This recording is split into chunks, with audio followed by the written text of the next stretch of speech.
ये मेरा वीडियो विश्व रंगमंच दिवस के बारे में है।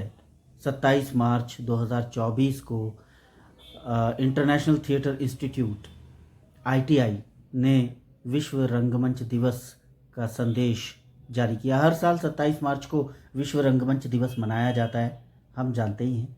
और हर साल एक लब्ध प्रतिष्ठ थिएटर पर्सनैलिटी, चाहे वो लेखक हों या डायरेक्टर हों, अभिनेता हों, कोई ऐसे शख्सियत हों जिन्होंने रंगमंच में अपना योगदान किया हो, बहुमूल्य योगदान किया हो, उनकी ओर से एक संदेश जारी किया जाता है। इस साल 27 मार्च 2024 का जो संदेश है विश्व रंगमंच दिवस पर, ये जारी किया जॉन फॉसे ने, जो नॉर्वे के रहने वाले हैं। जॉन फॉसे साहब को तो 2023 का नोबेल पुरस्कार मिला है साहित्य के क्षेत्र में।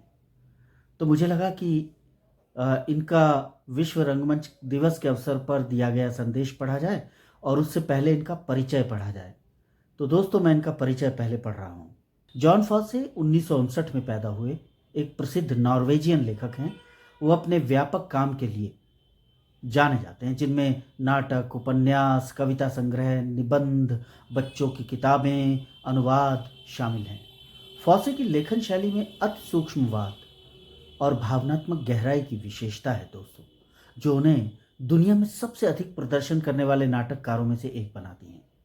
2023 में उन्हें उनके अभिनव नाटकों और गद्य के लिए साहित्य में नोबेल पुरस्कार से सम्मानित किया गया।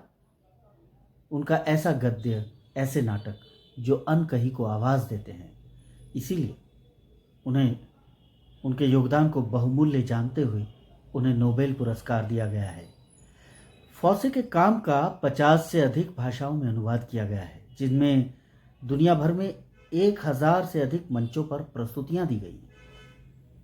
उनके न्यूनतम और आत्मनिरीक्षण नाटक, जो अक्सर गीतात्मक गद्य और कविता पर आधारित होते हैं, 19वीं शताब्दी में हेनरिक इब्सन द्वारा स्थापित नाटकीय परंपरा को जारी रखते हैं। फॉसे का काम उत्तर नाटकीय रंगमंच से जुड़ा हुआ है, यानी पोस्ट ड्रामेटिक थिएटर जिसे हम कहते हैं, और उनके उल्लेखनीय उपन्यासों को उनके अति सूक्ष्मवाद, गीतकारिता और वाक्य विन्यास के अपरंपरागत उपयोग के कारण उत्तर आधुनिकतावादी और अवांग-गार्ड के रूप में वर्णित किया जाता है। फॉसे ने अपने नाटक, जिसका अंग्रेजी ट्रांसलेशन मैं नाम पढ़ रहा हूँ, someone is going to come, ये 1996 में उन्होंने लिखा था और 2002 में इसका अंग्रेजी ट्रांसलेशन हुआ। इस नाटक के साथ एक नाटककार के रूप में अंतर्राष्ट्रीय स्तर पर ख्याति प्राप्त की। Someone is going to come, जो भाषा में मौलिक कमी और मानवीय भावनाओं की शक्तिशाली अभिव्यक्ति के लिए जाना जाता है। यानी कि एक साहित्यकार जो शब्दों का ज्ञाता होता है, शब्दों का साधक होता है, उसने अपने साहित्य के माध्यम से हमें ये बताने की कोशिश की है कि शब्द कितने कम पड़ जाते हैं। ये उनके थ्रू आउट लिटरेचर में मिलेगी बात, शब्द कितने कम पड़ जाते हैं। और ये जो someone is going to come, ये भी भाषा में जो मौलिक कमी है और मानवीय भावनाओं की जो शक्तिशाली अभिव्यक्ति है, जिसके लिए भाषा भी कम पड़ जाती है, उसके लिए ये नाटक जाना जाता है। सैमुअल बेकेट और थॉमस बर्नहार्ड जैसे कलाकारों से प्रेरित होकर फॉसे स्थानीय संबंधों को आधुनिकतावादी तकनीकों के साथ जोड़ते हैं। उनकी रचनाएं शून्यवादी अवमानना के बिना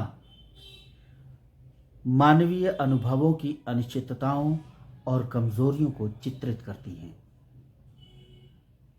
अपने नाटकों में फॉसे अक्सर अधूरे शब्द या कृत्य यानी एक्ट छोड़ देते हैं, जिससे अनसुलझे तनाव की भावना पैदा होती है।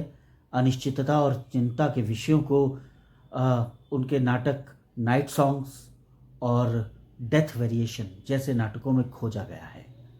रोज़मर्रा की जिंदगी की चिंताओं को उजागर करने में फॉसे के साहस ने उनकी व्यापक मान्यता के लिए योगदान किया है। यानी कि उन्होंने जिस साहस भरे ढंग से इन चीज़ों को लिखा है, रोज़मर्रा की ज़िंदगी की चिंताओं को जिस तरह से उन्होंने उजागर किया है, उसके लिए जो हिम्मत चाहिए, उस हिम्मत ने उन्हें लोगों में बहुत मान्यता भी दिलवाई है दोस्तों। फॉसे के उपन्यास जैसे मॉर्निंग एंड इवनिंग और एलिस एट द फायर उनकी अनूठी भाषा को दर्शाते हैं, जिसमें ठहराव, रुकावट और निषेध शामिल हैं। गहन पूछताछ भी उसमें शामिल है।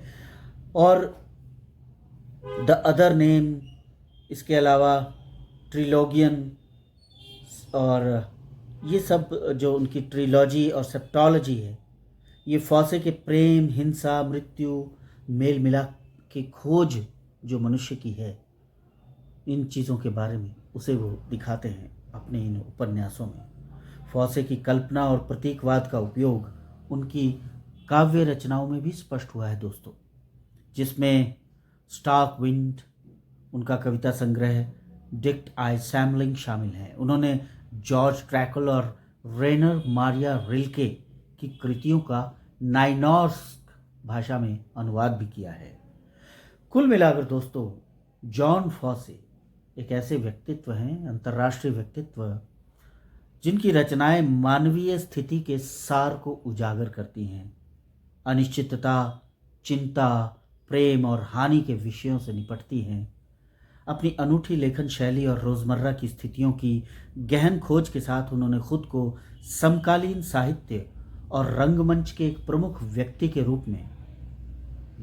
के रूप में कहा जाए तो ज़्यादा अच्छा होगा, स्थापित किया है। हिंदी में जॉन फॉसे ने जो विश्व रंगमंच दिवस के अवसर पर संदेश जारी किया, उसे मैं अगले वीडियो में प्रस्तुत करूंगा। थैंक यू दोस्तों।